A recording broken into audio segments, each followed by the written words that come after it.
আসসালামু আলাইকুম। এই যে এই ড্রামটাতে হচ্ছে আমি একটা মালবেরির চারা নিয়ে এসেছিলাম।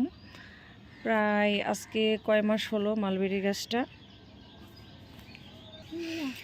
৩ মাস হলো এই গাছটা আমি নার্সারি থেকে এনেছি। তো আনার পরে এটা বেশ লম্বা হয়েছিল। তারপর আমি কেটে দিয়েছি। তারপরে এই যে নিচ থেকে কয়েকটা ডাল বের হয়েছিল। তো আবার যখন এই ডালগুলা কেটে দিয়েছি, আবার এদিক থেকে ডাল বের হয়েছিল, ডাল কেটে দিয়েছি। তো ডাল কেটে দেওয়ার ফলে এই যে আমি খুব হতাশ ছিলাম, আমার কাছে এখনও ফল আসে না, এখনও ফল আসে না। তারপর যখন আবারও আরেকদিন একদম ডালগুলো একদম নিচে থেকে ছাঁটাই করে দিলাম, তারপর দেখি যে মাশাআল্লাহ আমার গাছে হচ্ছে ফল চলে এসেছে। তো আপনাদের যাদেরই মালবেরি গাছ আছে তারা হচ্ছে এই কাজটা অবশ্যই করবেন, যে মালবেরির ডালের মায়া একদমই করবেন না, পাতার মায়া একদমই করবেন না। তারা হচ্ছে এই যে ডালপালাগুলো ছাঁটাই করে দিবেন।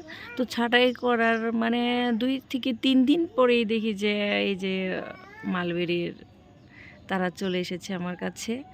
তো এটার যে কি আনন্দ, সেটা একমাত্র যারা গাছপালা প্রেমী তারাই বুঝবে। নিজের মানে লাগানো গাছে যখন ফুল ফল আসে তখন এর চেয়ে আনন্দ আর কিছু হয় না।